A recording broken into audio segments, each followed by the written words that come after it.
Dear student, in the last lecture we have seen various different man-made material present in your home, school and places. विद्यार्थी मित्रांनो, मागच्या तासाला आपण विविध अशा प्रकारचे असणारे जे काही मानवनिर्मित पदार्थ जे आहेत तर ते मानवनिर्मित पदार्थ त्या ठिकाणी पाहिलेत.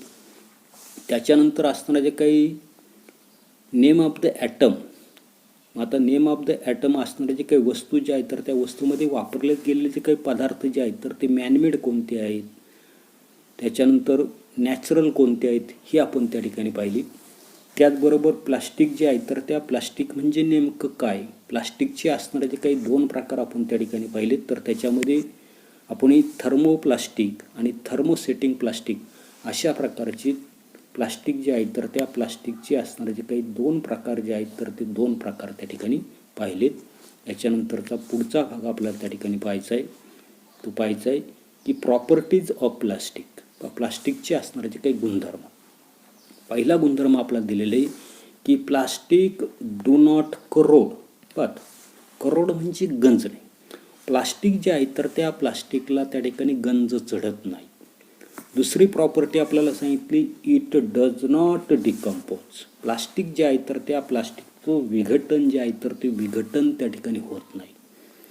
तिसरी प्रॉपर्टी आपल्याला दिलेली, it is not easily affected by humidity, heat, rain etcetera. Plastic जे आहे तर त्या प्लास्टिकवर हवेतील असणारे जे काही ह्युमिडिटी, आर्द्रता असेल, उष्णता असेल, रेन, पाऊस असेल तर यांचा सहसा परिणाम जो आहे तर तो परिणाम त्या ठिकाणी होताना आपल्याला दिसत नाही. पुढची प्रॉपर्टी आपल्याला सांगितली, atoms of any colour can be made from it. जे या ठिकाणी प्लास्टिक जे आहे तर त्या प्लास्टिकपासून कोणत्याही रंगाच्या असणाऱ्या ज्या काही वस्तू ज्या आहेत तर त्या वस्तू आपण त्या ठिकाणी बनवू शकतो. It can be moulded into any shape due to the property of plasticity. आपण मागे पाहिलं की प्लास्टिक जे आहे तर ते कसं आहे तर त्याच्यामध्ये असणारा तर काही प्लास्टिसिटी, आकार्यता हा जो काही गुणधर्म जो आहे तर त्या गुणधर्मामुळे प्लास्टिकला कोणताही आकार आपण त्या ठिकाणी देऊ शकतो. त्याच्यानंतर पुढे, it is bad conductor of heat and electricity. Plastic जे आहे तर ते प्लास्टिक उष्णता आणि विद्युत याचं काय सांगितलं, बॅड कंडक्टर म्हणजे विद्युत दुर्वाहक त्या ठिकाणी आहे. आणि सर्वात महत्त्वाचं सांगितलेले की being light in weight it is easy to carry. वजनानं प्लास्टिक जे आहे तर ते कसं आहे, अतिशय त्या ठिकाणी हलकं आहे. आणि हलकं असल्यामुळं काय सांगितलेलं आहे तर वाहून नेण्यास त्या ठिकाणी ते सोयीचं त्या ठिकाणी आहे. आता पुढे, types and uses of plastic. जे या ठिकाणी आपल्या लक्षात येत नसते की प्लास्टिकचे प्रकार आणि त्याचे असताना जे काही उपयोग जे आहेत तर ते उपयोग आपल्याला या ठिकाणी दिलेले. पहा की पहिला असणारा जो काही प्लास्टिक जो आहे तर त्या प्लास्टिकचा असणारा जो काही प्रकार जो आहे तर तो प्रकार आपल्याला माहिती. पहिला प्रकार आपण पाहिला थर्मोप्लास्टिक. आता याच्यामध्ये पहा, थर्मोप्लास्टिकमध्ये पहिलं दिलेलं आपल्याला पॉलिव्हिनिल क्लोराईड, ज्याला आपण त्या ठिकाणी PVC म्हणताना दिसतो. आपण म्हणतो PVC पाईप, परंतु त्याचं पूर्ण असणारा जे काही फॉर्म जो आहे तर तो आहे पॉलिव्हिनिल क्लोराईड, ज्याला आपण त्या ठिकाणी PVC म्हणतो. कशासाठी वापर केलेला आहे की बॉटल्स म्हणजे बाटल्या असतील, रेनकोट असेल, पाईप्स, हँडबॅग्स, त्याच्यानंतर शूज म्हणजे बूट, इलेक्ट्रिकल केबल, इन्सुलेशन, विद्युत वाहक असणारे जे काही तार जे आहेत तर त्या तारेवरची आवरणं, फर्निचर, रोप्स म्हणजे दोरखंड, टॉईज, खेळणी इत्यादीमध्ये पॉलिव्हिनाइल क्लोराईडचा त्या ठिकाणी वापर केला जातो. या ठिकाणी थर्मोप्लास्टिकचं दुसरं आपल्याला त्या ठिकाणी उदाहरण सांगितलेले पॉलिस्ट्रीन, याला त्या ठिकाणी PS म्हटलेलं आहे की thermo insulating part of the electrical appliances like refrigerator. Refrigerator सारखं विद्युत उपकरणांचं उष्णतारोधक भाग. त्याच्यानंतर गिअर ऑफ द मशीन, यंत्राचं जे काही गिअर बनवण्यासाठी. टॉईज असतील, protective coverings like covers of CDs and DVDs. त्या ठिकाणी वस्तूंचं संरक्षक अशा प्रकारचं आवरण, उदाहरणार्थ CD असेल, DVD असेल, तर हिचं असणारं जे काही कव्हरिंग जे आहे तर ते कव्हरिंग तयार करण्यासाठी पॉलिस्टायरीन जे आहे तर त्या पॉलिस्टायरीनचा त्या ठिकाणी वापर जो आहे तर तो वापर त्या ठिकाणी केला जातो. तिसरं आपल्याला सांगितलं आहे पॉलिइथिलीन. काय म्हटलेलं आहे? पॉलिइथिलीन. याचा वापर कशासाठी केलेला आहे पहा, की मिल्क बॅग्स, दुधाच्या पिशव्या असतील, पॅकिंग बॅग्स ज्याला आपण त्या ठिकाणी पॅकिंगच्या पिशव्या म्हणू, फ्लेक्झिबल गार्डन पाईप. आता फ्लेक्झिबल गार्डन पाईप म्हणजे मऊ गार्डन पाईप जो आपण त्या ठिकाणी गुंडाळू शकतो, रोलिंग त्या ठिकाणी करू शकतो, तर हे तयार करण्यासाठी पॉलिइथिलीनचा वापर त्या ठिकाणी केला जातो. त्याच्यानंतर पुढचा आपल्याला प्रकार दिलेला आहे पॉलिप्रोपेलिन, PP त्याला म्हटलेलं आहे. Parts of the loudspeakers and the vehicles, ropes, mattress, laboratory appliances etcetera. Parts of the speakers, loudspeaker असतील, व्हेकल्स असतील, वाहनं असतील, रोप्स म्हणजे दोरखंड असतील, मॅट्रेस म्हणजे चटई असतील, आणि लॅबोरेटरी ॲप्लायन्सेस प्रयोगशाळेमधली उपकरणं तयार करण्यासाठी पॉलिप्रोपेलिन जे आहे तर त्या पॉलिप्रोपेलिनचा वापर त्या ठिकाणी केला जातो. त्याच्यानंतर दुसरा त्या ठिकाणी प्लास्टिकचा प्रकार आपल्याला दिलेला आहे तो थर्मोसेटिंग प्लास्टिक. आता जो काही थर्मोसेटिंग प्लास्टिक जे आहे तर त्याच्यामध्ये प्लास्टिकचा प्रकार पहिला बॅकेलाईट. आता पुढे वापर केला तर याची युजेस पहा, cabinet of radio, TV, telephone, electric switches, toys, covering, over handles of the cookers. Bakelite जे आहे तर त्या बॅकेलाईटचा वापर रेडिओ असेल, TV असेल, टेलिफोन असेल यांचं कॅबिनेट म्हणजे वरचं असणारं जे काय आवरण त्याला कॅबिनेट म्हटलेलं आहे. त्याच्यानंतर इलेक्ट्रिक स्विच असेल, खेळणी असेल, दुसरं आपल्याला सांगितलं आहे गृहोपयोगी वस्तू असेल किंवा कुकर जे आहेत, आपल्याकडे कुकर असेल तर त्या कुकरचं असणारं जे काय हँडलवरील आवरण जो आहे त्याचा दांडा जो आहे तर त्याला हँडल म्हटले, तर त्या हँडलवरील आवरण तयार करण्यासाठी बॅकेलाईट असणारे जे काही प्लास्टिक जे आहेत तर त्या प्लास्टिकचा वापर त्या ठिकाणी केला जातो. दुसरं आपल्याला दिलेलं आहे मेलामाइन. की domestically useful items like cup, saucers, plates, trays, some spare part of the aeroplane engine, electric and sound insulating covering etc. Melamine जे आहे तर याचा उपयोग पहा, आपले घरगुती असणारे जे काही वस्तू जे आहेत, गृहोपयोगी असणारे जे काही वस्तू जे आहेत तर त्याच्यामध्ये कप अँड सॉसर्स म्हटलेले म्हणजे कपबशी असेल, त्याच्यानंतर प्लेट असेल, ट्रे असेल, यासारख्या गृहोपयोगी वस्तू. त्याचबरोबर आपल्याला सांगितले parts of the aeroplane engine, विमानाच्या इंजिनचे काही भाग.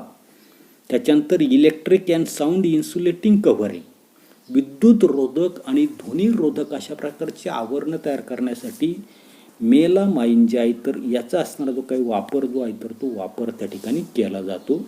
त्याच्यानंतरचा थर्मोसेटिंग प्लास्टिकचा तिसरा प्रकार आपल्याला दिलेला आहे पॉलियुरेथेन. आता याच्यामध्ये पहा surfing boats, small boats, furniture, seats in vehicles etcetera. आता काय दिलेलं की सर्वसाधारणपणे या ठिकाणी असणारे जे काही पॉलियुरेथेन जे आहेत आता त्याच्यामध्ये सर्फ बोट म्हटलेलं आहे. पहा सर्फ बोट म्हणजे काय, a surf boat is a narrow plank used in surfing. पाहता की अरुंद अशा प्रकारची फळी त्या ठिकाणी असते की ज्या ठिकाणी आपण पाहिले की सर्वसाधारणपणे समुद्राच्या असणाऱ्या ज्या काही लाटा ज्या आहेत तर त्या लाटांवर पोहण्यासाठी किंवा रायडिंग करण्यासाठी त्या ठिकाणी काय केलं तर अशा प्रकारची असणारे जे काही अरुंद अशा प्रकारची प्लॅस्टिकची असणारे जे काही फळी जी आहे तर त्या फळीचा त्या ठिकाणी वापर केला तो पहा की surfboard is a narrow plank used in surfing. Surfboard are relatively light. या ज्या काही सर्फ बोर्ड जे आहेत, फळी जी आहेत अरुंद अशा प्रकारची फळी तर ती कसं सांगितली वजनानं अतिशय त्या ठिकाणी हलकी असते. But are strong enough to on them. But are strong enough to support individual standing on them while riding on the ocean wave. समुद्राची असणारे जे काही लाट जे आहे तर त्या लाठीवर राईड व्हायचे, उभं राहायचे त्या फळीवर आणि ती जी असताना जी काही फळी जी आहे तर ती फळी अशी असते की जेणेकरून तिच्यावर उभा राहिलेला जो काही मनुष्य जो आहे तर त्या मनुष्याचं असताना जे काही वजन जे आहे तर ते वजन त्या ठिकाणी सहन करू शकते. अशा प्रकारच्या सर्फिंग बोट्स तयार करण्यासाठी पॉलियुरेथेनचा त्या ठिकाणी वापर केला जातो. त्याच्यानंतर फर्निचर असेल किंवा वाहनांच्या असणाऱ्या ज्या काही सीट्स आहेत या तयार करण्यासाठी सुद्धा काय केलेलं आहे, या ठिकाणी पॉलियुरेथेनचा त्या ठिकाणी वापर त्या ठिकाणी केला. त्याच्यानंतरचा चौथा प्रकार आपल्याला दिलेले पॉलिस्टर, पहा की फायबर ग्लास. आता फायबर ग्लास म्हणजे तंतुकाच. त्याच्यानंतर toners of the laser printer. Laser प्रिंटरचे असताना जे काही टोनर्स, कॉम्प्युटरला त्या ठिकाणी प्रिंटर्स असतात तर त्याच्यामध्ये लेझर प्रिंटरचा त्या ठिकाणी वापर केलेला आहे. त्याच्यानंतर टेक्स्टाईल इंडस्ट्री म्हणजे कापड उद्योग, याच्यामध्ये पॉलिस्टर जे आहे तर त्या पॉलिस्टरचा असणारा जो काही वापर जो आहे तर तो वापर त्या ठिकाणी केलेला आहे. त्याच्यानंतरचा पुढचा भाग आपल्याला त्या ठिकाणी पाहायचा आहे. पहा पुढचा असणारा जे काही थिंक अबाउट इट म्हणजे विचार त्या ठिकाणी करायचा आहे. आता काय सांगितलंय की why are plastic tanks used for storage of the chemicals. रासायनिक पदार्थ जे आहेत तर त्या रासायनिक पदार्थांची साठवणूक करण्यासाठी प्लास्टिकच्या टाक्यांचा उपयोग का केला जातो. आपण प्लास्टिकची प्रॉपर्टीज त्या ठिकाणी पाहिलेले. पहिलं त्या ठिकाणी आपल्याला सांगता येईल की प्लास्टिक इज नॉन करोजिव्ह. आपण पाहिले की प्लास्टिक जे आहे तर ते प्लास्टिक कसं आहे, नॉन करोजिव्ह आहे. म्हणजे त्या ठिकाणी आपल्या लक्षात येत नसते की प्लास्टिक जे आहे तर त्या प्लास्टिकला गंज चढत नाहीत. पहिली प्रॉपर्टी त्या ठिकाणी सांगता येईल. दुसरं आपल्याला सांगता येईल it is comparatively non reactive and it does not decompose. Plastic जे आहे तर त्या प्लास्टिकची इतर कोणत्याही पदार्थांबरोबर अभिक्रिया त्या ठिकाणी होत नाही. त्याचबरोबर हे जे असणारे जे काही प्लास्टिक जे आहे तर त्या प्लास्टिकचं विघटनसुद्धा त्या ठिकाणी होत नाही. Moreover the plastic container are easier for handling. पण याच्या व्यतिरिक्त आपल्याला त्या ठिकाणी सांगता येईल की प्लास्टिकचे असणारे जे काही कंटेनर जे आहेत, टाके असतील किंवा भांडी असतील किंवा प्लास्टिकपासून तयार केलेले जे काही वस्तू जे आहेत तर त्या वस्तू काय सांगितल्यात, इझियर फॉर हँडलिंग, वापरण्यासाठी सुद्धा कशा आहेत, अतिशय सोप्या त्या ठिकाणी असतात. They are lighter and unbreakable. या प्लास्टिकच्या असणाऱ्या ज्या काही वस्तू ज्या आहेत किंवा टाक्या ज्या आहेत तर त्या वजनानं कसे असणारे, हलके असणारे.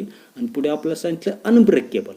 अनब्रेकेबल म्हणजेच काय तर न तुटणाऱ्या त्या ठिकाणी आहेत. आणि hence the plastic tanks are used for storage of chemicals. आणि म्हणून त्या ठिकाणी रासायनिक पदार्थ जे आहेत तर त्या रासायनिक पदार्थांच्या साठवणुकीसाठी प्लास्टिकच्या असणाऱ्या ज्या काही टाक्या ज्या आहेत तर त्या टाक्यांचा उपयोग जो आहे तर तो उपयोग त्या ठिकाणी केला जातो. दुसरा क्वेश्चन आपल्याला त्या ठिकाणी दिलेला पहा की why most of the domestically useful items are replaced by plastic. घरगुती वापराच्या विविध वस्तूंची असणारी जी काही जागा जी आहे तर ती जागा आता प्लास्टिकने घेतलेली का घेतलेली त्याचं आपल्याला उत्तर त्या ठिकाणी शोधायचं आहे की plastic is lighter and unbreakable. आत्ताच आपण त्या ठिकाणी सांगितलं की प्लास्टिक जे आहे तर ते वजनानं हलकं आहे आणि अनब्रेकेबल आहे म्हणजे न तुटणारं त्या ठिकाणी.